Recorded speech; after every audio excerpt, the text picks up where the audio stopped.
This is INCRadio, DCEM 954, the voice of truth, the official radio station of the Church of Christ, or Iglesianicristo.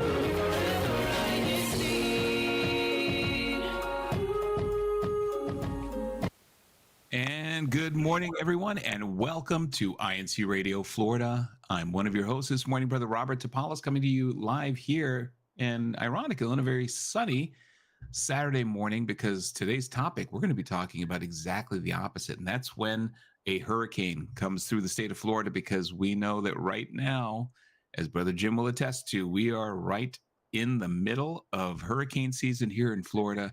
And we know that this is the time when a lot of people are wanting to take their vacations. They want to come and vacation here in the Sunshine State, which is, of course, always a great idea, unless it's in the middle of a hurricane. So we want to be sure that everyone who does come down here for vacation, or even people who might be new to the Florida Sunshine State, that you know what it is you need to do to prepare yourself for a hurricane and understand what actually that impact for that hurricane may be. So we want to thank everyone for joining us this morning, of course. Today is Saturday, the 13th of July. It's about 9:34 in the morning here on the East Coast of the United States. But I wanted to toss it to Brother Jim to greet our international audience before we dive into our topic this morning. Morning, Brother Jim. How are you? What's the weather like there in Pensacola? Any hurricanes? Pensacola is sounds like Tampa. It is beautiful. I've already been out in the garden playing this morning, and I got to tell you, it's lovely. It's really not even that oppressively hot. So I was glad to see that. But it's a beautiful day. And of course, we're always so glad that you're all joining us. Buenos dias, buenas noches, maganda gabe, guten morgen. You know, everybody, we're an international show, and we love to have you all here. But, you know, Florida, at an international level, Florida is definitely known for its hurricanes, Brother Robert. You know, most people out there, they think about Florida, they think about hurricanes. And so that's something. I've been here for about 8 years now. I've gone through one hurricane, but it's something in the back of my mind. It really is during this time. Well, you know, and it's really interesting because a hurricane is a lot of people, and we're going to talk about it here in just a second about the differences, but a lot of people don't realize that, you know, hurricanes can come in a variety of flavors. Not much unlike ice cream, but depending on the flavor of that hurricane, really is going to dictate whether or not you need to consider evacuation, consider preparedness, and just understanding what it is that you need to do in order for you to make sure that your family and you are safe. And we also want to welcome Sister Charisse from there in Pensacola. Good morning, Sister Charisse. Welcome. We're just talking about how long each of us have been here in Florida, and Brother Jim said, you know, you've been here about 8 years now, and I'm actually coming up on my 10th year. I can't believe it. 10 years here in Florida next year, and gone through a couple of hurricanes. I think all of us have, and definitely a frightening and harrowing experience when you go through the first one, because you don't know what to expect. We'll talk about that in just a second. But is your mic up there, Sister Charisse? Yes, I am. Can you hear me? Yes. Yeah, we can. Welcome to the show. Hey, so how long have you been in Florida? I was actually born in Miami. So that's right. Oh. I was born in Miami, and then when I was 14, we moved to Maryland and Virginia, and then I moved back here in 2016. So you're the native Floridian. I am. So I do have some experience with your flavors of hurricanes. Flavors of hurricanes. I know it's probably not appropriate that I'm using something as delicious as ice cream to describe something as terrifying as a hurricane, but we're going to talk about that here in just a second. So let's just dive right into our topic and talk about what happens when a hurricane comes and how it is that you can best prepare yourself. So, hurricanes happen on a fairly frequent basis here in Florida. And for people like Sister Cherise, who's actually a native Floridian, who's born here in Florida, she's probably gone through her share of hurricanes. And Miami happens to be on the east coast of Florida. She lives now on the what they call the Panhandle, which is more along the west side of Florida. But hurricanes are non-discriminate, so they will come across and terrorize the state. It doesn't matter where you live. So let's hop into the topic here.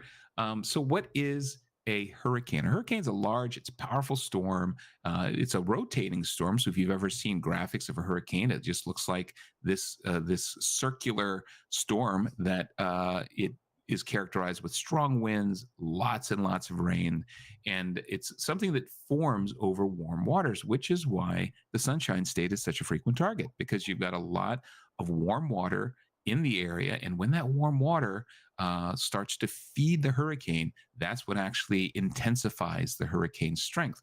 So hurricanes are known by different names in different regions. There was a long time, Brother Jim, I don't know if you remember, that hurricanes, for whatever reason, always had female names. Yeah. And remember that? Yeah, and so changed that, right? we always wondered why are hurricanes so angry? So now I think over the past 5-6 years or so, they've started actually, and I think a lot of it is also based to the frequency, because there are so many hurricanes now that they need to use other naming methods. So there are equally male names and female names associated with hurricanes, depending on the regions. But here they're called hurricanes. On the Western Pacific, for our friends there in Asia and in the Philippines, they're typically called typhoons. And actually in the Indian Ocean, which I didn't know until I did my research, they're actually referred to as cyclones. So all different names, but the same storm. Brother Jim. I will say in the Panhandle, it's often referred to as a hurricane. Hurricane? Thank you for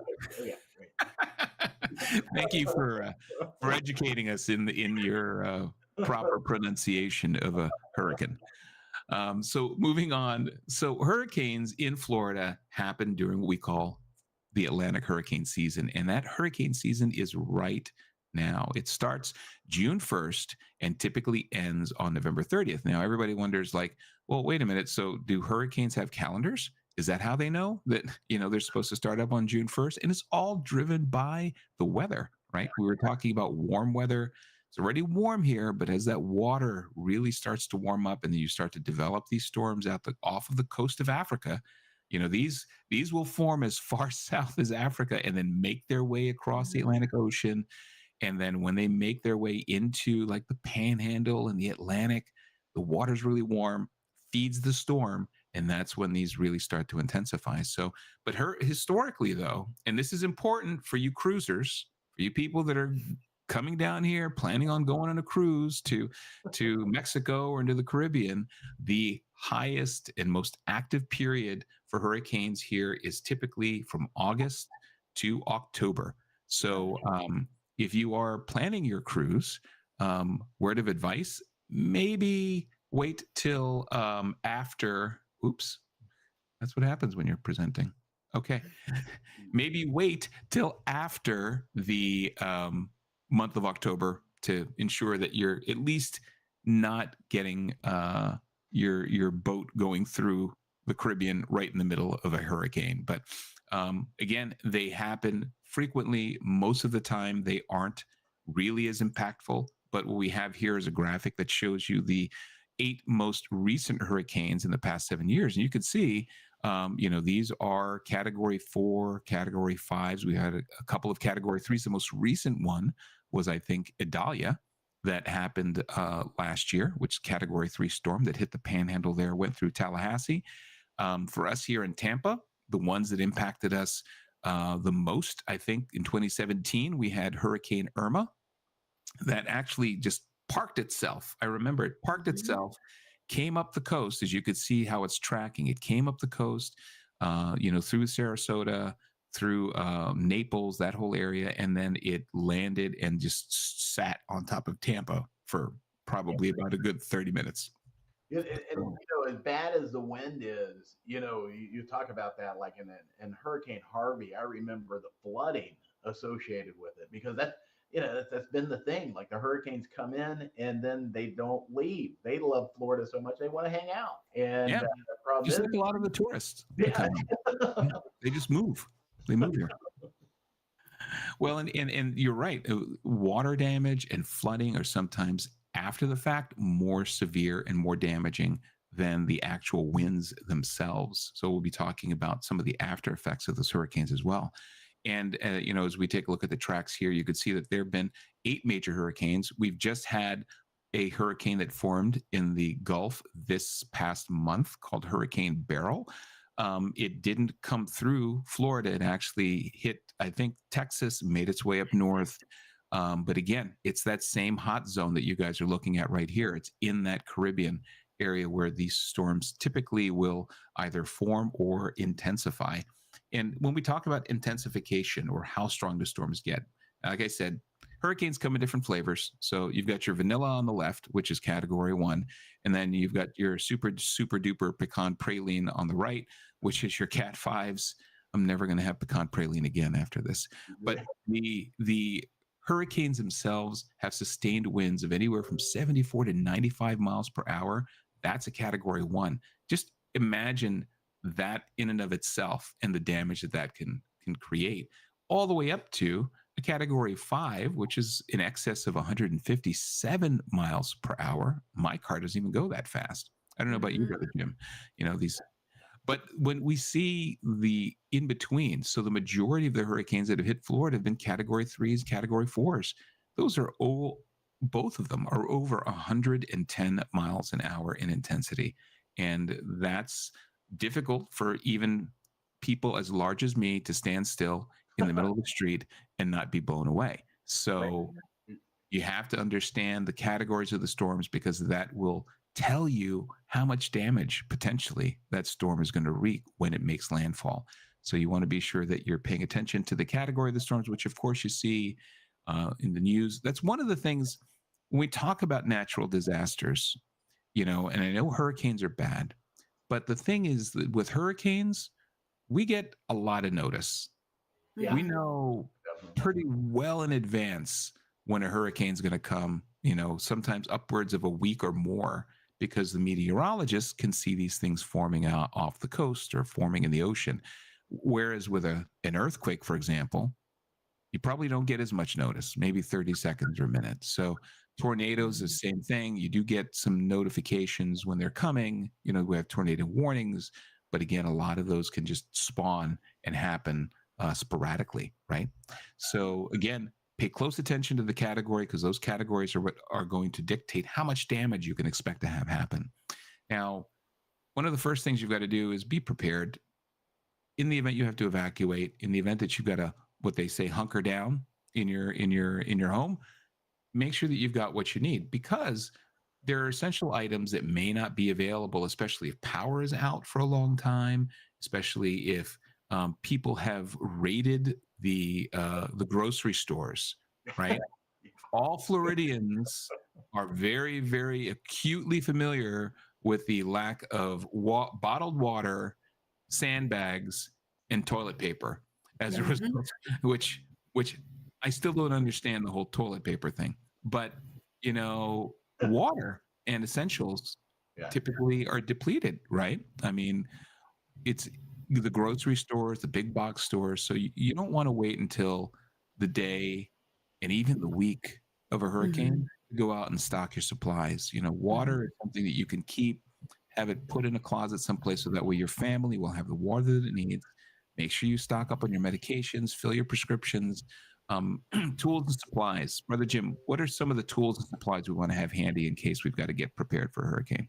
Well, I have hurricane shutters, right? But they are the screw-in wing nuts, and I was real proud of myself this year. I just purchased the socket that can fit on my power drill, so I can take that wing nut and just zip it right in there. And so kind of a dry run, yeah. So instead of having to to the cramps there from do it, because like you said, we do get noticed, but especially when you get into prepping the house, having you have your tools already laid out. Like I said, power drills. It's good to have generators.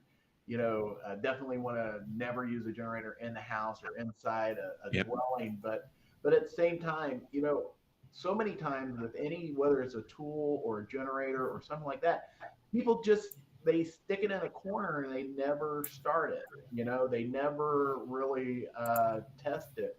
Generators are, small engines are notoriously hard to start. It's good to get it out and just start it. Check the plug, make sure it's got a fresh plug in it. Definitely have some starter fluid on hand, because a couple squirts in a carb and you're not going to rip your arm out of socket trying to pull that thing started.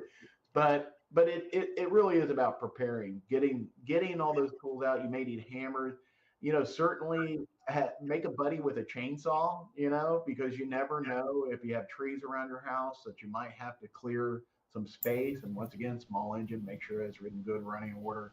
But really, it's everything you can think of is more along the lines of making sure you can find it, making sure that it's available to you, and just do a dry run. Pretend that a hurricane's coming, and you'll be surprised at how many things maybe even that hammer even misplaced. But it's just good to know where your stuff is. Yeah, because the time to look for it isn't when there's just utter chaos, right? Because if you did sustain some damage in the house, things get blown around because of the wind, you may not be able to find what it is you're looking for. And same thing goes with important documents, insurance papers, IDs, emergency contacts, all the things. And fortunately for most of us, many of us, a lot of that stuff now is on our phone, right? And in fact, I'd advise taking pictures of all of those things, because the papers may fly around. You may even put them away someplace, but you never know in the chaos of the storm trying to find it. So, we always recommend you take photos of all of those important documents and store them on your phone, and make sure that your phone is fully charged, that you have those little battery packs. Are so cheap to find now. So this way you can continually get, power to your phone if that becomes your only source of communication. I've even seen that they have those battery packs that are solar powered. So this way you can just recharge it and not have to worry about not having power, because that's one of the other things too. Once the hurricane's done, we may not have power for days. And right. So Charisse, you've gone through that, right? I have gone through that, but I just wanted to reiterate on some things that are important here, especially when you're building your hurricane kit, because like what Brother Rob said, you want to make sure you have this kit set up before your hurricane season.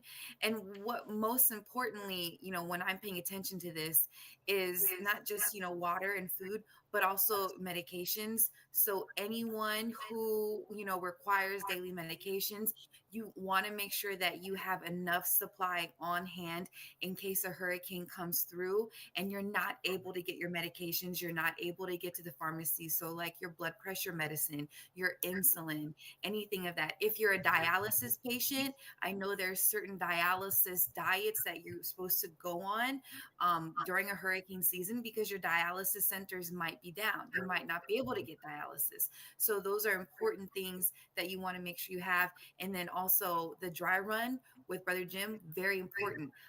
We just bought a new house. We have hurricane shutters that are, given to us by the builders. They're in our garage. But what's important is that when hurricane season comes, you should actually do a dry run, like Brother Jim said. Make sure they fit. Make sure you know how to install them. Brother Eric, he might not know how to install, but then also you want to make sure that all your pieces are in there, because we've had a couple of neighbors who they said, oh, we were missing our toolkits. We were missing our screws. Yeah. So imagine if you have a hurricane coming through and you don't have the necessary supplies to protect your house, to protect your windows. That's important. And then also what Brother Rob said about taking pictures. If you have a hurricane coming through, please take pictures of your house outside, inside, your cars, because that's for insurance purposes. That way, if you need to file your claims, you have evidence of what your house looked like before and after your hurricane. That's a great tip, because that's one of the biggest headaches after the hurricane is getting prepared to file those claims because the insurance companies here, and Brother Jim and I, we were just talking about this before the show, right? Yeah. That so many insurance companies have pulled out of Florida because of the frequency of these hurricanes, that it's just driven the price. I have friends who bought homes who said that after they had their home built and they bought like in the night in like 2020, 2021, then we had Hurricane Irma, then we had Hurricane Ian, and then we had Hurricane Michael, and they said that their hazard insurance doubled, Yeah. literally doubled over the course of a year, which just really is sad, because then it really just makes it almost unavailable for so many people. So making sure you've got all that documentation so you can make sure that you file the claim and get the compensation that you need for that damage that's done. I just sounded like a law commercial on TV. I just caught myself now when I did that. It's really important to do that. And then making sure that you're considering, your pets, your elderly, anyone with disabilities, making sure that you've got accommodations for them, because you've got to be prepared. Roads may be impassable. You may not be able to go out to get your medications. If you get your medications via mail order, probably not going to happen. So you want to be sure that you've got everything in stock ready for you in the event that you're not able to get to your medications and they're not accessible. So when we talk about understanding evacuation orders, so you've got your kit ready, and then you find out there's a hurricane that's coming, and now you are either following on social media, you're watching the meteorologists, you're watching your radio. People sometimes have these disaster radios that are just sitting there and running on battery. Great things to have, by the way, so in case you do lose power, you still have access and communication to the outside world. But there are different types of evacuation orders. You have voluntary versus mandatory, right? And voluntary is usually what they'll issue first when they suspect a hurricane's coming. And it all depends on your zone. We're going to talk about that in just a second, because in Florida, you have a designated zone based on the location that you're in. And based on that zone, that's when they'll tell you it's a voluntary evacuation order for zone C, but it's mandatory for people in zone A, for example, because that means that you're like right up against the water. So understanding where your house is, and don't always think that just because you're not right up against the water that you're in a zone that may not be evacuated, because it all depends on elevation, right? So if you happen to be in a low-lying area where you could be maybe 4 miles inland, but if you're in a low-lying area that's susceptible to flooding, then you could be categorized as a zone A, simply because of that location versus people who live in higher ground. So understanding your zones are important. And this little sign here, thing that Floridians see, tourists, I remember my first time coming to Orlando. We were visiting Florida for the first time, and it just struck me when I saw those signs pointing in a certain direction that said hurricane evacuation route. And I'm thinking to myself, is there a hurricane coming? Because why would they put up a sign like that? Why does it need to be here? But if you live in Florida now and you frequent, you see there's bridges that connect a lot of these channels, a lot of these peninsulas, and that they have to clearly define, because if you're not from around here and you're just staying in a hotel, you don't know which direction you're going. You could be driving yourself right into the middle of the hurricane. So. And one of the things too, like with driving in general, go ahead, and if they're saying there might be a hurricane, the time to get gas is not 6 hours before the hurricane's going to start. Let me tell you, you ain't going to find any. Yeah, I was amazed. Hurricane Sally that hit us, I went out, and I really wasn't planning. It just happened that I filled up both cars a few days prior. But I would drive by, was taking Luke, my son, to school. There's a gas station I passed. There were cars circled, like it was I was thank God I already got my gas, because that's just something you don't want, especially if you're in an evacuation scenario. You want to be able to have that gas that's going to get you to a safe place. Yeah, and those evacuation routes will get congested. I mean, I've seen pictures of just miles of traffic, and you don't want to get caught sitting idle in your car for 2 hours without sufficient gas. So it's important that you prepare ahead. And part of preparing ahead, knowing your zone. So this is what I was describing earlier. So this is a website here in Florida. It's a government managed website called floridadisaster.org. Know your zone. If you're visiting Florida, if you live in Florida, if you're coming here on a trip and it's in the middle of hurricane season, you hear a hurricane's on its way, then go to this website and they will actually identify, based on the address you put in, what zone you're actually in, not just based on your distance from the water, but also based on your elevation. So this is going to be your most reliable way to know that when you hear zone B, mandatory evacuation, if whether or not that impacts you. So know your zone, floridadisaster.org. And then how do you protect your home? We talked about protecting your home because you want to be sure that before the storm, you do things like remove all of the loose items in your backyard. A lot of people in Florida have pools. And if you have a pool, you probably have pool chairs and tables and umbrellas and plants and a variety of different things. All of those things become projectiles. So just because you live in a house that has a 110 mile an hour proof hurricane window, that doesn't mean anything when you've got a lawn chair flying at it. It's going to shatter. So step one, the minute you know a hurricane's coming, get everything out of that backyard and make sure anything that can fly around, potted plants, anything that isn't secured, bring it into your house, put it in your garage. So this way it doesn't end up becoming a projectile that's going to end up coming through your home. And projectiles aren't only loose items. Yeah. They could be things like trees, right, Brother Jim? Yeah, that's one of the biggest damages that I was so amazed. And of course, Sister Therese, you remember Hurricane Sally, some of these giant live oaks that would just demolish a house. And it's incredibly expensive. Even trees out in your yard, if they fall, if they're not close to a structure or something like that, insurance probably is not going to cover it. So it's well worth going out and making sure your trees are pruned, especially some of these big live oak. Look at some of these big.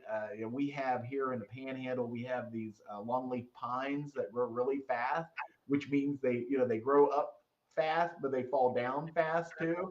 So if you got them close to your house, go ahead and get them taken out because it's a lot cheaper, as you can imagine, to have a tree pruned or have a tree removed when you want to than it is after a hurricane when you can't get out of your driveway because you're trapped or you've had a live oak come through your daughter's bedroom, because it can happen. Yeah, and trimming them because obviously you're not going to have enough time to remove the tree, and you don't necessarily want to remove the tree, but you don't want to make it become a potential projectile, at least the branches from it. So you want to make sure that you stay safe doing that, and you want to make sure that you're boarding up your house, right? You might have those 110 mile an hour proof hurricane windows, but it still doesn't negate the need for you to put up shutters because you could have flying debris in the event that does happen. So what you'll notice here are some samples. What Brother Jim had mentioned. Here are some examples of hurricane shutters that you're actually putting up. And then some of the older homes or the older buildings may not have the benefit of pre-installed hurricane shutter. What do you call those things? Not nuts. I don't know. I'm not the construction guy, Brother Jim. That's you. They're just bolts. They're buried. There you go, bolts. Yeah, they're buried into the. And so more modern homes, like Sister Therese mentioned, will have the bolts already pre-installed. The homeowners, the builders will actually provide you with the steel shutters that you put up. And these things are not practice. Before a hurricane comes, practice putting them up. Because I remember my son RJ and I putting these up the first time. And it was like a Lego set that somebody threw out the instructions for. And you're trying to figure out which ones belong on which windows. But then, of course, the more old school way, just take a couple of wooden boards and just board up the place, anything that will cover those windows to prevent you from having any projectiles come through them. And the other thing is also identifying what are those safe spots in your home. In Florida, we don't have the benefit of basements like we do in many other homes, right? So you want to make sure you're finding places where you can huddle with your family away from windows, under a door frame or under some structure that will protect you in the event that you do have a collapse. In places that are typically all the way around. Like my home, it was built completely out of cinder block. That's one of the things that the builders do in preparation for it. So this way, it is something that's going to be storm proof because it's all cinder block construction. There's no wood, but not all homes here will have that. So you want to be sure that you're finding the right place to be able to have that arranged. And I know, go ahead, Brother Jim. When Sally hit, I'll never forget because, first off, I was surprised because if everybody knows the spaghetti map, it shows all the different possible routes.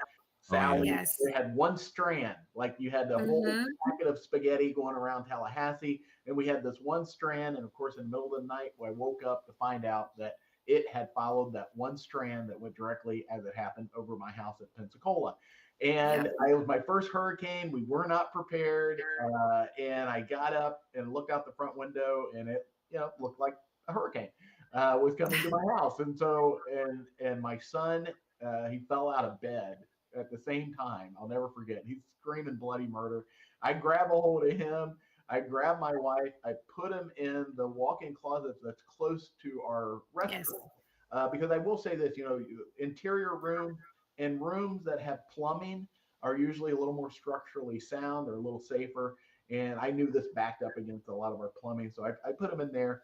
But of course, it was my first hurricane. And after they were settled, I had to go out and look at it. So, but yes, it was. No, but I am happy that Brother Jim said that, because a lot of our viewers might be like, well, it's just a hurricane. Isn't it just strong winds and rain? No, the importance of being able to find a stable place inside your home without windows is because during a hurricane, tornadoes will form like crazy. Oh yeah. So that's why it is so important that you have a place to go. Because I just want to put this out. When I was young, on 92, category 5 hurricane hit Miami. It was called Hurricane Andrew. And I will never forget that. I was 5 years old, and a mango tree collapsed on my parents' bedroom. And if they had been lying in bed like my father had wanted, that tree, it would have hurt them so bad. It would have been devastating. Right on their bed. Yeah. Yes. And so immediately, because my mom was like, no, we're sleeping together in the living room. So when that mango tree hit the house and shook us so hard, we knew something was going on. So immediately we went to the garage. And so it's important that you have like a way to get out, a place to go for you and your family, just to ride it out. But yes, that trees, that's why from now on, as an adult, when my new house and there was a big tree being built behind me, I said, no, can we remove the tree before my house gets built? Yeah. I don't want it. Take it out. We don't need any projectiles. Absolutely. And I know that we're getting down to the end of the show. Actually, we're a little bit over, but we want to make sure that everybody's covered on these key takeaways. So just remember, we are in the middle of hurricane season. So just be sure that you're updated. Stay tuned with all of the local news, the weather, of course, all the social media updates that you'll get on any storms potentially, because we are in the middle of the season. So there's likelihood that storms are popping up. Make sure you have your kit prepared ahead of time. Don't wait to get gas and water the week of the hurricane, because you aren't going to find any. And then, of course, be prepared to evacuate. Know your zone, just as we'd discussed earlier. Have that go bag ready, so this way it's sitting there. You can pick it up. You don't want to be looking for it because somebody buried it under a bunch of laundry. You want to make sure that go bag is ready when it needs to go.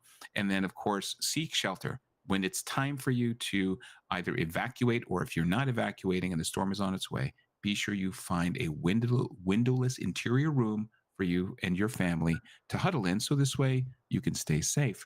And it's going to be really important that all of these things you talk with your family about way ahead of time, so this way all of you will be fully prepared in the event of a storm. All right. So, not to scare anybody off, of course, because we love having all of our visitors here in Florida, but we just want all of you to be safe and be prepared in the event of a hurricane. So that is the end of our show, because we're a little bit over. And stay tuned, because INCRadio South Central States is coming up next. But this is Brother Robert Tapalas here in Tampa, Florida, for Sister Cherise, who's up there in Pensacola, and Brother Jim, who's also there in Pensacola. And of course, for Sister Audrey, who joined us as well. Sister Audrey, there you go. And speaking of go bags, she has her go bag ready because in about 4 weeks she'll have to run for another reason, right? And then, Yeah, and it's not a hurricane. no, Although somebody described that. I hear little babies can be a hurricane. So, Yeah, it's going to be more expensive probably than and just like a hurricane, this one's going to be named after a male. So, all right. Well, thank you guys for all joining us today on INCRadio. Stay safe, hurricane season, but still enjoy your time here in Florida. Stay tuned and see you next week. Same time, 9:30 Eastern here on INCRadio Florida.